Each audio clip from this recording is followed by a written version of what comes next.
As spring arrived in 1974, Major League Baseball was on the precipice of history. For decades, baseball's most hallowed record had belonged to Babe Ruth, a titanic figure within the sport and the wider American imagination, but by '74, another superstar was somehow poised to dethrone the Babe as the game's all-time home run leader.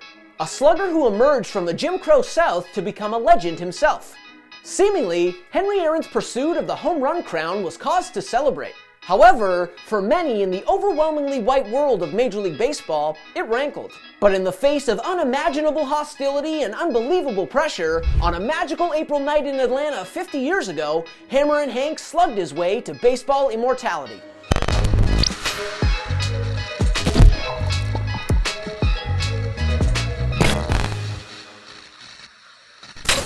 To this day, it's nothing short of miraculous that Henry Aaron, of all people, would be the one to dethrone Ruth as Major League Baseball's home run king. First and foremost, Ruth's slugging prowess was unprecedented and seemingly inimitable. The Babe single-handedly brought the game out of the dead ball era with his swing, and even after he revolutionized baseball, Ruth remained a man amongst boys. Over the course of his singular career, Ruth led the majors in home runs on 11 different occasions, led the American League in home runs 12 times, and averaged 46 round-trippers per season from 1920 through 1932. When he retired in 1935, no player was within 300 homers of his lifetime mark of 714.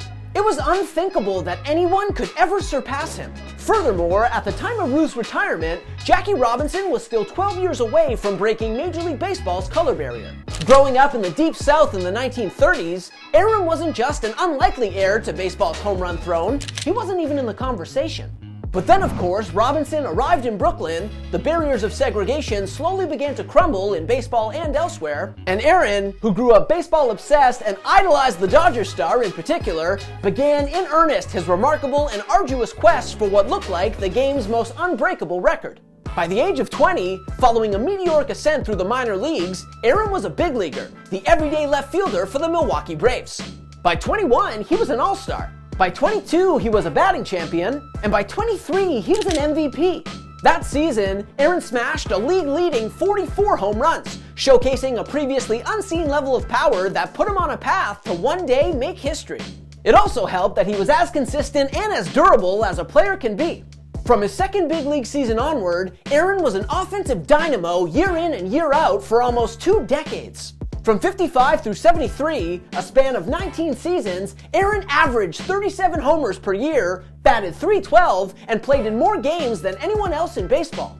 During that span, Aaron reached the 40 home run plateau 8 times, earned a pair of batting titles, won a World Series, received 3 Gold Glove awards, and was an all-star every single year. He was, simply put, a machine.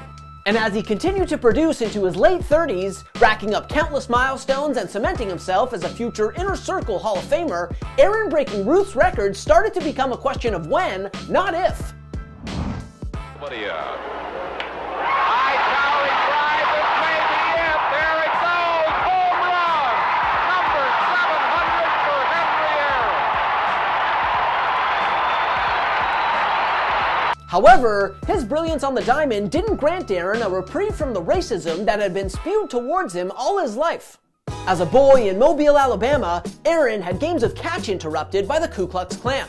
As a minor leaguer, he was subjected to horrific racial abuse, especially during his time in Jacksonville, where fans threw rocks at him and wore mops on their heads to mock Aaron.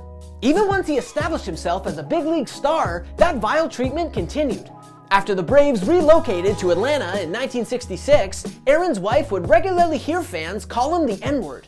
And as an aging Aaron was threatening to claim baseball's most cherished record for himself, a record then held by a white man, the racist really went off. Throughout the early 70s, and especially in '73, with the Babe's record in reach, Aaron was bombarded with hate mail and death threats. In total, Aaron received almost 1 million pieces of mail in the early 70s, much of it utterly vile. The threats were so constant that Aaron and his children required FBI escorts wherever they went, and Aaron actually missed his kid's graduation on account of the threats on his life. That horrific treatment made Aaron's pursuit of history downright miserable. As he later put it in his autobiography, "I resented it, and I still resent it. It should have been the most enjoyable time in my life, and instead it was hell." Still, Aaron, who handled his ill treatment with superhuman grace, wasn't merely determined to break the record, he felt he had an obligation to do it. Ultimately, when the 1973 campaign concluded, Aaron found himself with 713 career homers, one shy of Ruth's record. He spent the ensuing offseason worried that he'd be assassinated. Fortunately, however, those fears were never realized. And when opening day arrived in 1974, the 40-year-old legend was in his customary spot, hitting cleanup for Atlanta. And after an offseason of torment and anxiety, Aaron wasn't about to drag this thing out any longer. On his very first swing of the 74 campaign, Hammerin Hank took his place beside the Babe. 3-1 pitch. There's a drive into left field. That ball is going, and out of here. Henry Aaron has just tied Babe Ruth in the all-time home run parade. The crowd is up. As you would expect, a standing ovation. His teammates are there to greet him. A 3-run blast by Henry Aaron. The stage was set. Aaron was one swing away from breaking baseball's unbreakable record, a record that had stood for almost 4 decades. And on April 8th, 1974, in the 4th inning of Atlanta's home opener, with Al Downing on the mound, legendary broadcaster Vin Scully on the mic, the largest crowd in Braves history packed into Atlanta Stadium, and a nation at rapt attention, Henry Aaron transformed from a baseball legend into a baseball god. Once again, a standing ovation for Henry Aaron.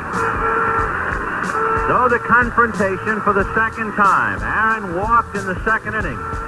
He means the tying run at the plate now. So we'll see what Downing does. Al at the belt, delivers, and he's low, ball 1. And that just adds to the pressure. The crowd booing. Downing has to ignore the sound effects and stay a professional and pitch his game. 1 ball and no strikes. Aaron waiting, the outfield deep and straight away. Fastball is a high drive into deep left center field. Buckner goes back to the fence. It is gone. He did it. Aaron was the new home run king. And while that swing and that moment were plenty unforgettable on their own, that trip around the bases became one of the most indelible scenes in baseball history thanks to a pair of fans who burst onto the field to congratulate Aaron. And as the crowd went berserk and Aaron was mobbed by his teammates, Scully, as is his wont, did a masterful job of summing up the tremendous significance of the moment for the audience watching at home. What a marvelous moment for baseball. What a marvelous moment for Atlanta and the state of Georgia. What a marvelous moment for the country and the world. A black man is getting a standing ovation in the Deep South for breaking a record of an all-time baseball idol. And it is a great moment for all of us, and particularly for Henry Aaron, who was met at home plate not only by every member of the Braves, but by his father and mother. He threw his arms around his father, and as he left the home plate area, his mother came running across the grass, threw her arms around his neck, kissed him for all she was worth. Now for the footnotes, because they're awesome too. You might have heard Scully note on the call that Buckner was in left field for the Dodgers that night. Yeah, that's Bill Buckner, the same Bill Buckner who would later become a baseball icon himself for all the wrong reasons. Meanwhile, as Aaron walloped that historic homer, do you know who was in the on-deck circle?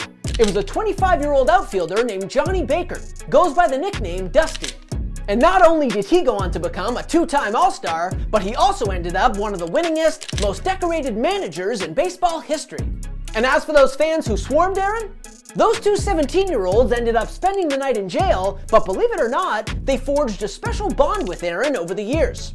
Of course, in the moment, nobody knew what their intentions were, and Aaron's bodyguard actually considered pulling his .38 revolver out of its binoculars case when they first approached the slugger as he rounded second base. When it was all said and done though, Aaron wasn't overcome with joy to own, as he put it, the Cadillac of baseball records. Instead, given what he'd endured on the road to 715, baseball's new home run king simply felt relief. "I just thank God it's all over," he said. And even with the passage of time, Aaron, who retired in 1976 with 755 career homers, a record that stood for more than 3 decades, didn't look back fondly on his pursuit of history. As he told Sports Illustrated in 1992, "It brings back too many unpleasant memories." Aaron, by the way, kept much of the hate mail he received, and the late Hall of Famer would occasionally pore over it prior to his death in 2021. Why? Because, as he explained it, they remind me of what people are really like. Ultimately, as much as his defining achievement was and remains among the most celebrated moments in MLB history, Aaron's baseball immortality came at great cost to the man himself. Yet, in spite of that, Aaron remained a paragon of grace and professionalism throughout it all, the kind of virtues befitting a home run king. Thanks for watching. If you like this video and want to see more content like this, hit that subscribe button.